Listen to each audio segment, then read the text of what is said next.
Yuunivarsiitiin naannoo Oromiyaa maalummaa hooggansaa fi kenna tajaajila irratti hooggantoota godina Harargee Bahaa 312 oliif leenjii dandeettii raawwachiisummaa cimsu magaalaa Hararitti kenneeti jiran. Hirmaattoonni leenjii fudhatan leenjiin kenname tajaajila uummataaf kennuu qaban irratti hubannoo gahaa akka argatan kan isaan gargaare ta'uu dubbataniiti jiran.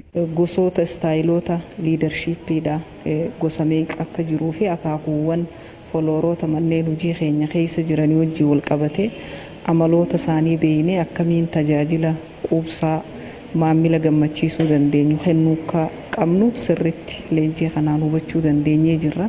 Haala qabatama jiru san beekee hooggansi xiinxalee adda baafatee qaamotaaf cinaa hiriirsuu qabu. Keessattuu duuka buutota isaatiif maal fakkeenya akka ta'u qabutti wantoonni baay'een nuti barra jira jechuudha. Dandeettii fi hubannoo argatanitti gargaaramuun fayyadamummaa fi itti quufinsa maamilaa mirkaneessuuf kan hojjetan ta'uu himaniiti jiran. Leenjii kanarraa waan guddoo sarkannee jirra isa kan akka galteetti fudhannee qabatamaan hojii keessa gallee abdii guutuudhaan kan hojjennu ta'uu isaati. Dandeettii fi beekumsa hubannoo asii arganne kana qabatamatti jirree itti quufinsa isaanii dabaluudhaaf kan hojjennu. Bulchituun godina Harargee Bahaa Adde Miskii Mahammad leenjiin kenname qaama dandeettii fi hubannoo hooggansaa guutuun hooggansi tajaajila saffisaa fi qulqulluu hawaasaaf akka kennuuf gumaacha olaanaa qaba jedhan. Keessaafuu yeroo gabaabaa keessatti dargaggeessa baay'ee hoolannee jira. Dargaggeessi kun immoo yuunivarsiitii akka bahetti gama hooggansaa kan dhufe guddaa qabna.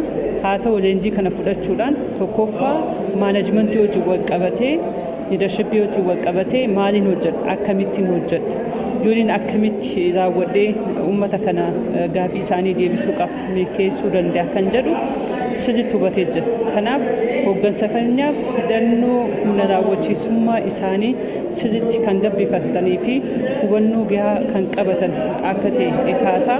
Yuunivarsiitii naannoo Oromiyaatti leenjisaa fi barsiisaa kan ta'an obbo Baalchaa Kabbadaa Yuunivarsiitiin naannoo Oromiyaa hooggansa haala qabatamaa addunyaa fi biyyaa hubatee beekumsaan uummata tajaajilu horachuuf hojjechaa jiraachuu himaniiti jiran. Egaa leenjiin kun leenjii qabatamaadhaan haala qabatamaa godina kanaa giddu galeessa godhate guyyaa 3 darbe kanaaf kan kenname leenjii kanarraa wanni eegnu waan gurguddaa baay'eetu jira jechuudha. Tokkoffaa haala amma biyyi keessa jiru haala addunyaan keessa jiru saayinsii hooggansaa hubatee ka duraan beeku irratti dabalatee kaka'umsa horatee hooggansi gaddeebi'ee imala jijjiiramaa akka biyyaatitti jalqabame akka inni fiixaan baasuuf qaawwa qabu gaaffii qabu hin guuttata.